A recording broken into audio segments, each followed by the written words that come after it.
जय Hind everyone. Shri Ram public school के online class में आपका स्वागत है। मैं साधना द्विवेदी। पिछले वीडियो में मैंने आप लोगों को हिंदी साहित्य का पाठ 6 पढ़ाया था, जिसका शीर्षक था भगवान के डाकिये, जिसमें मैंने आप लोगों को बताया था कि भगवान के डाकिये जो होते हैं वो पक्षी और बादल हैं और वो प्रकृति के संदेश लाते हैं और उनके द्वारा लाई गई चिट्ठियों को केवल पर्वत, पहाड़, पानी, हवा यही सब पढ़ पाते हैं, उन्हें हम नहीं समझ पाते। तो ये पाठ जो है यहीं पर समाप्त हुआ। आज मैं आप लोगों को हिंदी साहित्य का पाठ 7 पढ़ाऊंगी, जिसका शीर्षक है क्या निराश हुआ जाए। और इसके जो लेखक हैं वो हैं हजारी प्रसाद द्विवेदी जी। तो सबसे पहले हम हजारी प्रसाद द्विवेदी जी के जीवन के बारे में जानेंगे। तो चलिए ध्यानपूर्वक सुनिए, मैं आप लोगों को हजारी प्रसाद द्विवेदी जी के जीवन के बारे में बताने जा रही हूँ। तो ध्यान से देखिए, ये हैं हजारी प्रसाद द्विवेदी जी, आचार्य हजारी प्रसाद द्विवेदी। तो अब देखिए, इनके जीवन के बारे में मैं आप लोगों को जो बता रही हूँ उसको ध्यानपूर्वक सुनिएगा और इनके जन्म, मृत्यु और जितने भी सन हैं उसको आप याद कर लीजिएगा। आचार्य हजारी प्रसाद द्विवेदी का वास्तविक नाम बैजनाथ द्विवेदी था। मतलब इनका जो वास्तविक नाम है वो क्या है? बैजनाथ द्विवेदी। आपका जन्म 19 अगस्त 1907 श्रावण शुक्ल एकादशी को जन्म आरत दुबे का छपरा ओझवलिया बलिया उत्तर प्रदेश में हुआ था। मतलब इनका जो जन्म है वो 19 अगस्त 1907 को हुआ। कहाँ पर हुआ? ओझवलिया बलिया उत्तर प्रदेश में। संस्कृत महाविद्यालय काशी से शिक्षा ली। इन्होंने संस्कृत महाविद्यालय काशी से शिक्षा ली। 1929 में संस्कृत साहित्य में शास्त्री और 1930 में ज्योतिष विषय लेकर शास्त्राचार्य की उपाधि पाई। इन्होंने शास्त्री का कोर्स किया था, संस्कृत में शास्त्री किया, फिर ज्योतिष विषय लेकर शास्त्राचार्य किया, इसलिए इनके नाम के आगे आचार्य लगाया जाता है। 8 नवंबर 1930 को हिंदी शिक्षक के रूप में शांति निकेतन में कार्यारंभ किया। मतलब 8 नवंबर 1930 में इन्होंने क्या किया? हिंदी शिक्षक के रूप में शांति निकेतन में अपना कार्य प्रारंभ किया। आपने शांति निकेतन में 1930 से 1950 तक अध्यापन किया। मतलब हजारी प्रसाद द्विवेदी जी ने क्या किया कि जो शांति निकेतन में जब उन्होंने कार्य प्रारंभ किया तो वो 1930 से लेकर 1950 तक वहाँ पर कार्य करते रहे। आपने अभिनव भारती, ग्रंथमाला व विश्व भारती पत्रिका का संपादन किया। उन्होंने 3 पत्रिकाओं का संपादन किया।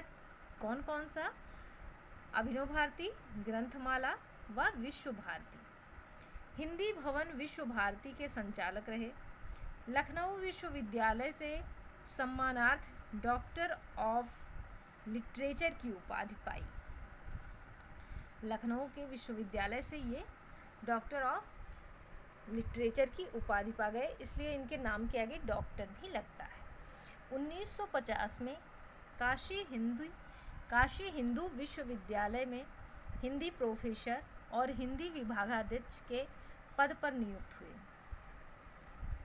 विश्व भारती विश्वविद्यालय की एग्जीक्यूटिव काउंसिल के सदस्य रहे।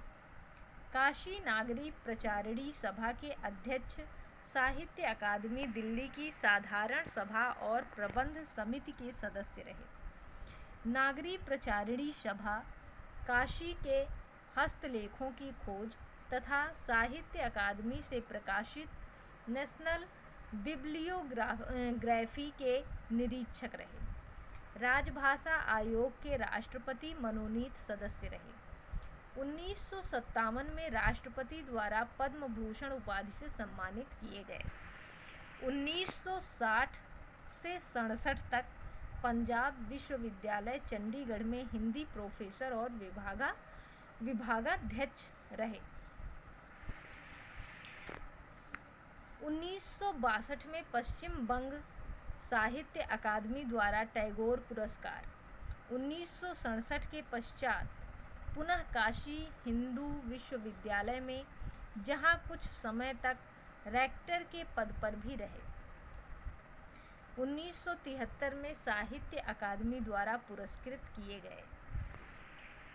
जीवन के अंतिम दिनों में उत्तर प्रदेश हिंदी संस्थान के उपाध्यक्ष रहे। मतलब अंतिम समय में, जब जीवन का अंतिम समय उनका चल रहा था, तो वो क्या थे? उत्तर प्रदेश के हिंदी संस्थान के उपाध्यक्ष थे। मुख्य कृतियाँ, अब इनकी मुख्य कृतियाँ कौन कौन सी हैं? आलोचना, हिंदी साहित्य की भूमिका, हिंदी साहित्य का आदिकाल, नाथ संप्रदाय, साहित्य सहचर, हिंदी साहित्य, उद्भव और विकास, सूर साहित्य, कबीर, कालिदास की लालित्य योजना, मध्यकालीन बोध का स्वरूप, साहित्य का मर्म, प्राचीन भारत में कलात्मक विनोद, मेघदूत एक पुरानी कहानी, मध्यकालीन धर्म साधना, सहज साधना। उपन्यास, बाणभट्ट की आत्मकथा, पुनर्नवा, अनाम दास का पोथा, चारू चंद्रलेख। निबंध, कल्पलता, विचार और वितर्क, अशोक के फूल, विचार प्रवाह, आलोक पर्व, कुटज।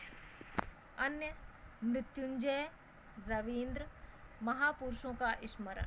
संपादन, पृथ्वीराज रासो, संदेश रासक, नाथ सिद्धों की बानियाँ, अभिनव भारती ग्रंथमाला व विश्व भारती पत्रिका का संपादन। निधन, अब इनकी मृत्यु कब हुई ये मैं आप लोगों को बता रही हूँ।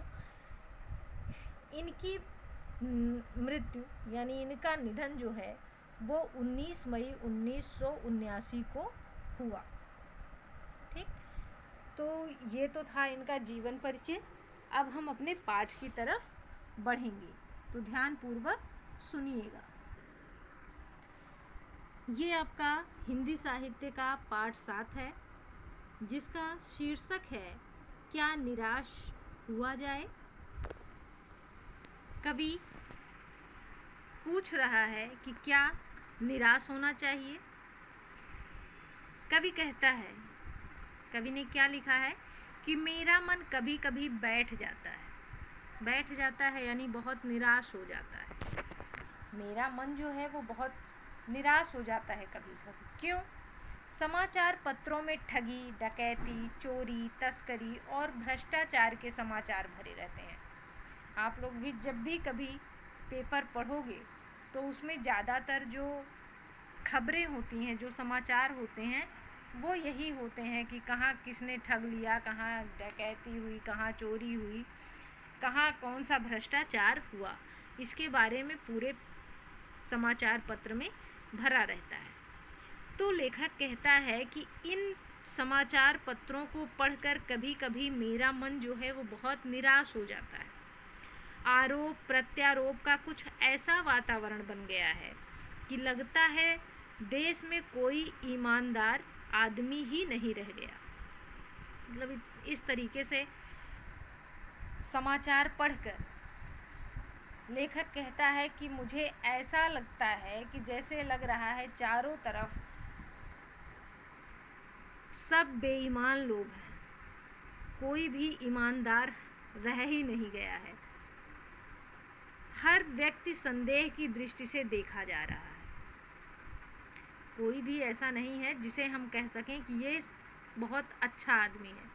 हर व्यक्ति के ऊपर संदेह होता है, हर व्यक्ति संदेह की दृष्टि से देखा जाता है। जो जितने ही ऊंचे पद पर है उनमें उतने ही अधिक दोष दिखाए जाते हैं। मतलब अगर कोई बहुत बड़े पद पर है जैसे नेता है तो उसको किस तरीके से उसमें दोष निकाले जाते हैं कि क्या क्या उसकी गलती है, किस तरीके से वो भ्रष्टाचार कर रहा है, किस तरीके से गमन कर रहा है।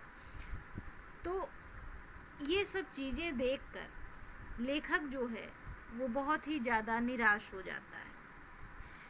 एक बहुत बड़े आदमी ने मुझसे एक बार कहा था कि इस समय सुखी वही है जो कुछ नहीं करता। लेखक कहता है कि एक बार बहुत बड़े आदमी मुझसे मिले थे, तो उन्होंने मुझसे कहा था कि इस समय वही व्यक्ति सुखी है जो कुछ करता ही नहीं। जो कुछ भी करेगा उसमें लोग दोष खोजने लगेंगे। अगर कोई कुछ करता है तो उसमें गलतियां निकालने के लिए लोग तैयार रहते हैं। उसके सारे गुण भुला दिए जाएंगे और दोषों को बढ़ा चढ़ाकर दिखाया जाने लगेगा। जैसे अगर आप कभी भी कितना भी आप अच्छा काम करते रहो, लेकिन आप अगर एक गलती कर दोगे तो क्या होगा, वो सारे जो अच्छाई किए थे आपने वो सब समाप्त हो जाएंगे। लोगों को केवल क्या दिखेगा, आपकी गलती। तो लोग यही कहता है वो व्यक्ति कि कितना भी अच्छा कोई काम करे, लेकिन अगर वो गलती करता है तो उसकी गलती को इतना बढ़ा चढ़ा कर दिखाया जाएगा कि जैसे लगेगा उसके अंदर कोई गुण है ही नहीं है, सब केवल दोष ही दोष भरे हैं। दोष किस में नहीं होते, मतलब किस में कमियां नहीं होती हैं। लेखक कहता है किस में कमियां नहीं होती। यही कारण है कि हर आदमी दोषी अधिक दिख रहा है, गुणी कम या बिल्कुल ही नहीं है। यही कारण है कि जो मतलब गलती कमियां तो सब में होती हैं, किसी में कुछ कमी होती है, किसी में कुछ कमी होती है, लेकिन इतना लोग कमियों को उजागर कर देते हैं, इतना दिखा देते हैं, इतना बढ़ा चढ़ा कर बता देते हैं कि इससे लगता है जैसे आदमी के अंदर केवल अवगुण ही भरे हैं, केवल उसके अंदर कमियां ही कमियां हैं, गुण हैं ही नहीं। स्थिति अगर ऐसी है तो निश्चय ही चिंता का विषय है। लेखक कहता है अगर ऐसी ही स्थिति है कि सबके अंदर कमियां ही कमियां हैं, गुण नहीं हैं, तो अवश्य ही ये जो बात है ये चिंता की बात है, चिंता का विषय है। क्या यही भारतवर्ष है जिसका सपना तिलक और गांधी ने देखा था? फिर लेखक पूछता है कि क्या इसी तरीके के भारतवर्ष का सपना तिलक ने यानी बाल गंगाधर तिलक ने और महात्मा गांधी ने देखा था? रविन्द्रनाथ ठाकुर और मदन मोहन मालवीय का महान संस्कृति सभ्य भारतवर्ष किस अतीत के गहर में डूब गया है?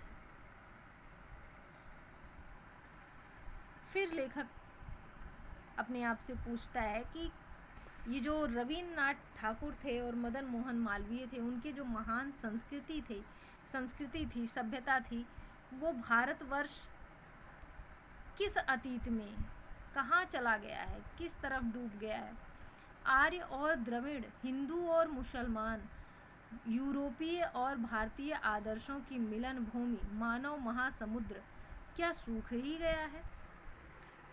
फिर लेखक कहता है कि जो आर्य और द्रविड़ थे, हिंदू और मुसलमान हैं, यूरोपीय और भारतीय आदर्शों का जो मिलन भूमि था, मानव जो था वो महासमुद्र, क्या वो सूख गया है, मानव रूपी महासमुद्र? मेरा मन कहता है ऐसा हो नहीं सकता। लेखक कहता है लेकिन मेरा मन ये मानने को तैयार नहीं है, ये ऐसा कभी नहीं हो सकता। हमारे महान मनीषियों के सपनों का भारत है। ये जो भारत है किसका है? हमारे महान मनीषियों का, हमारे महान जो हमारे महान लोग हुए हमारे देश में, महान लोगों का ये भारत है, देश है, उनके सपनों का देश है और रहेगा। यह सही है कि इन दिनों कुछ ऐसा माहौल बना है कि ईमानदारी से मेहनत करके जीविका चलाने वाले निरीह और भोले भाले श्रमजीवी पिस रहे हैं और झूठ तथा फरेब का रोजगार करने वाले फल फूल रहे हैं। फिर लेखक कहता है कि हाँ ठीक है, इस समय ये सही बात है कि ऐसा माहौल बन गया है कि जो लोग ईमानदार से मेहनत कर रहे हैं, कमा रहे हैं, वो नहीं फल फूल रहे, मतलब वो उन्नति को प्राप्त नहीं कर रहे हैं, उन्नति नहीं कर पा रहे हैं, वो केवल पिस रहे हैं। और जो झूठ बोल रहे हैं, फरेब कर रहे हैं, चालबाजी कर रहे हैं, तो वो जो है वो आगे बढ़ते चले जा रहे हैं और उन्नति कर रहे हैं। ईमानदारी को मूर्खता का पर्याय समझा जाने लगा है। जो लोग ईमानदार हैं उन्हें मूर्ख समझा जाने लगा है। सच्चाई केवल भीरू और बेबस लोगों के हिस्से पड़ी है। जो सच्चाई है वो केवल भीरू लोग, मतलब बहुत ही बेबस लोग, बहुत कमज़ोर लोगों के हिस्से में पड़ी है। ऐसी स्थिति में जीवन के महान मूल्यों के बारे में लोगों की आस्था ही हिलने लगी है। अब ऐसी स्थिति बन गई है तो लोगों का जो मन है वो डरने लगा है। उनके मन में जो आस्था है वो कमज़ोर हो गई है, हिलने लगी है। भारतवर्ष ने कभी भी भौतिक वस्तुओं के संग्रह को बहुत अधिक महत्व नहीं दिया। लेखक कहता है भारतवर्ष में कभी भी ऐसा नहीं हुआ है कि भौतिक वस्तुओं के संग्रह को अधिक महत्व दिया जाए। उसकी दृष्टि से मनुष्य के भीतर जो महान आंतरिक गुण स्थिर भाव से बैठा हुआ है वही चरम और परम है। लेखक कहता है कि जो भारतवर्ष है, भारतवर्ष में किस तरीके के लोगों को समझा जाता है, जो मतलब मनुष्य के भीतर महान आंतरिक गुण है, जो मनुष्य के भीतर गुण है उसकी जो सीमा है वो चरम है, चरम और परम है, मतलब उसका कोई अंत नहीं है। लोभ, मोह, काम, क्रोध आदि विचार मनुष्य में स्वाभाविक रूप से विद्यमान रहते हैं। मतलब ये जो है लोभ, मोह, काम, क्रोध, ये जो 4 चीज़ें हैं ये मनुष्य में स्वाभाविक रूप से हर मनुष्य में विद्यमान होते हैं, पर उन्हें प्रधान शक्ति मान लेना और अपने मन तथा बुद्धि को उन्हीं के इशारे पर छोड़ देना बहुत बुरा आचरण है। ठीक है, ये हर इंसान के अंदर होता है, हर व्यक्ति के अंदर होता है, लेकिन ऐसा मान लेना कि यही शक्ति है तो उसके भरोसे नहीं रहना चाहिए, अपने बुद्धि का प्रयोग करना चाहिए। सब लोभ, मोह, काम, क्रोध इस पर अपनी पकड़ बनाए रखना चाहिए और अपने अंदर के गुणों को उजागर करना चाहिए।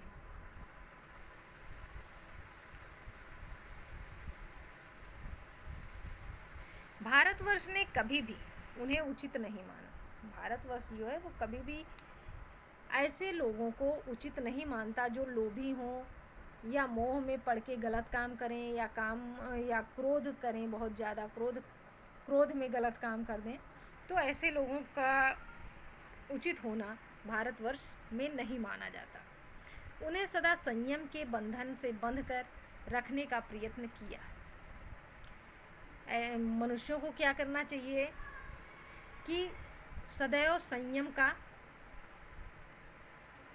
ध्यान रखना चाहिए, धैर्यपूर्वक काम करना चाहिए, बुद्धि से सोच विचार कर काम करना चाहिए, परंतु भूख की उपेक्षा नहीं की जा सकती। लेखक कहता है ठीक है, सब कुछ सही है, लेकिन जो अगर भूख है तो उसकी उपेक्षा नहीं की जा सकती।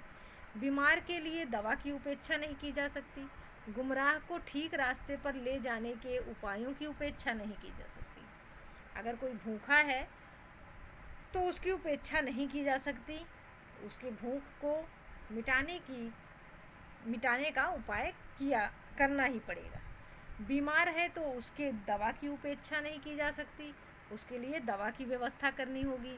अगर कोई गुमराह है तो उसको ठीक रास्ते पर ले जाने का उपाय करना होगा। हुआ यह है कि इस देश के कोटि दरिद्र जनों की हीन अवस्था को दूर करने के लिए ऐसे अनेक कायदे कानून बनाए गए हैं जो कृषि, उद्योग, वाणिज्य, शिक्षा और स्वास्थ्य की स्थिति को अधिक उन्नत और सुचारू बनाने के लक्ष्य से प्रेरित है। लेखक कहता है कि इस देश में बहुत लोगों बहुत सारे नियम कानून बनाए गए हैं जो करोड़ों दरिद्र करोड़ों गरीबों के दुख दर्द को दूर करने के लिए बनाए गए हैं और उनके जीवन को सुचारू रूप से चलाने के लिए बनाए गए हैं। परंतु जिन लोगों को इन कार्यों में लगना है उनका मन सब समय पवित्र नहीं होता, लेकिन जिन्हें ये कार्य सौंपा गया है कि ऐसा आपको करना है, उनका मन हर समय पवित्र हो ऐसा संभव नहीं है। प्रायः वे ही लक्ष्य को भूल जाते हैं। जिन्हें ये कार्य सौंपा जाता है वो ही इस कार्य को भूल जाते हैं कि हमें क्या करना है और अपनी ही सुख सुविधा की ओर ज़्यादा ध्यान देने लगते हैं। जैसे अगर कृषि के लिए कुछ पैसे देने हैं गरीबों को, तो वो जो अफसर हैं, जो अधिकारी हैं, वो पहले अपने ऊपर ही खर्च कर लेते हैं और किसानों तक, दरिद्रों तक वो व्यवस्था जो है वो पहुंच नहीं पाती है। इस बात का लेखक ने यहाँ पर जिक्र किया है, यानी यहाँ पर लेखक जो है वो ये इसी बात को दिखाना चाहता है। भारतवर्ष सदा कानून को धर्म के रूप में देखता आ रहा है। भारतवर्ष में क्या होता है कि सदैव कानून को धर्म के रूप में माना जाता है। ये एक धर्म है। आज एकाएक कानून और धर्म में अंतर कर दिया गया है। आज के समय में कानून अलग कर दिया गया है और धर्म को अलग कर दिया गया है। धर्म को धोखा नहीं दिया जा सकता, कानून को दिया जा सकता है। लेखक कहता है कि धर्म को तो धोखा नहीं दिया जा सकता, लेकिन कानून को धोखा दिया जा सकता है। यही कारण है कि जो लोग धर्म भीरू हैं वे कानून की त्रुटियों से लाभ उठाने में संकोच नहीं करते। लेखक कहता है कि जो लोग धर्म के अनुयायी हैं वे कानून को धोखा देने में संकोच नहीं करते हैं। कानून की गलतियों से वो लाभ उठाने में बिल्कुल संकोच नहीं करते हैं। थोड़ी सी भी गलती होती है उससे वो कानून से फ़ायदा ले लेते हैं। धर्मभीरू यानी जिसे धर्म छूटने का भय हो, अधर्म से डरने वाला। इस बात के पर्याप्त प्रमाण खोजे जा सकते हैं। इस बात के जो पर्याप्त प्रमाण हैं यानी सबूत हैं, उसे खोजा जा सकता है कि समाज के ऊपरी वर्ग में चाहे जो भी होता हो, भीतर भीतर भारतवर्ष अब भी यह अनुभव कर रहा है कि धर्म कानून से बड़ी चीज़ है। ऊपर वर्ग में चाहे जैसा होता हो, लेकिन जो अंदर अंदर है भारतवर्ष में अब भी यही अनुभव किया जा रहा है कि जो धर्म है वो कानून से बड़ा है।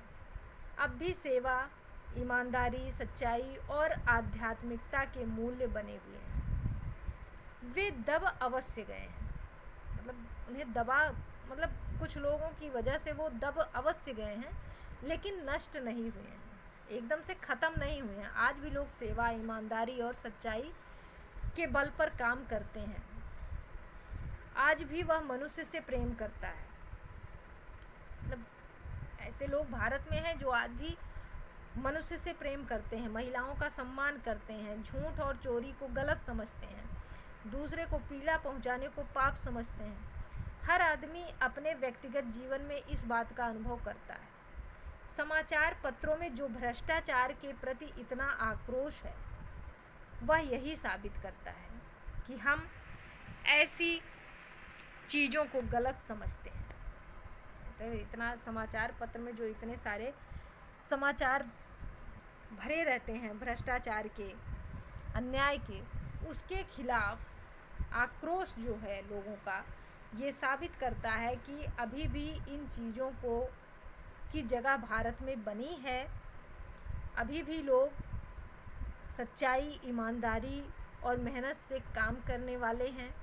अभी भी धर्म को मानने वाले हैं, अभी भी लोगों की मदद करने वाले लोग हैं, तभी इन चीज़ों को गलत समझा जा रहा है और समाज में उन तत्वों की प्रतिष्ठा कम करना चाहते हैं जो गलत तरीके से धन या मान संग्रह करते हैं। ये समाचार पत्र में जो लोग समाचार मतलब लिखते हैं, उनके बारे में लिख रहे हैं लेखक कि मतलब वो ऐसा नहीं चाहते हैं कि हमारे समाज में बुराई फैले। वो चाहते हैं कि समाज में उन तत्वों की प्रतिष्ठा कम ना हो और जो गलत तरीके से धन या मान संग्रह करते हैं उन्हें सजा दिलाना चाहते हैं। दोषों का पर्दाफाश करना बुरी बात नहीं है, जो गलतियां हैं उनका खुलासा करना गलत बात नहीं है। बुराई यह मालूम होती है कि किसी के आचरण के गलत पक्ष को उद्घाटित करके उसमें रस लिया जाता है, मतलब उसमें मज़ा लिया जाता है। किसी का गलत आचरण दिखाया जाता है, उसके बाद लोग उसमें मज़ा लेने लगते हैं और दोषोद्घाटन को एकमात्र कर्तव्य मान लिया जाता है। बुराई में रस लेना बुरी बात है, अच्छाई में उतना ही रस लेकर उजागर ना करना और भी बुरी बात है। अगर कोई अच्छाई कर रहा है तो उसको दिखाकर उसमें मज़ा लेना चाहिए, ये ना कि किसी में बुराई है तो उसकी बुराई को दिखा करके, बुराई को उजागर करके उसमें मज़ा लो। सैकड़ों घटनाएं ऐसी घटती हैं जिन्हें उजागर करने से लोग चित्त में अच्छाई के प्रति अच्छी भावना जागती है। मतलब हमारे देश में ऐसी बहुत सारी घटनाएं घटती हैं जिन्हें दिखा करके लोगों के मन में अच्छाई की भावना जागृत की जा सकती है। तो बस आज इतना ही। आगे की कहानी मैं आप लोगों को आगे की भाग में पढ़ाऊंगी। इस पाठ से संबंधित अब मैं आप लोगों से कुछ प्रश्न कर रही हूँ, उसके उत्तर आप अपनी उत्तर पुस्तिका में लिख लीजिएगा। सबसे पहला प्रश्न है, क्या निराश हुआ जाए पाठ के लेखक कौन है? दूसरा प्रश्न है, लेखक का मन कभी कभी क्यों बैठ जाता है? तीसरा प्रश्न है, आजकल कैसा वातावरण बन गया है? चौथा है, किसमें अधिक दोष दिखाए जाते हैं? पांचवा प्रश्न है, एक बहुत बड़े आदमी ने एक बार लेखक से क्या कहा? छठवां प्रश्न है, क्या कारण है कि हर आदमी अधिक दोषी दिख रहा है? सातवां प्रश्न है, इन दिनों कैसा माहौल बन गया है? और आठवां और अंतिम प्रश्न है, सच्चाई किसके हिस्से पड़ी है? तो ये 8 प्रश्न इस भाग से संबंधित हैं। इसे आप अपनी उत्तर पुस्तिका में उत्तर सहित लिख लीजिएगा और याद भी कर लीजिएगा।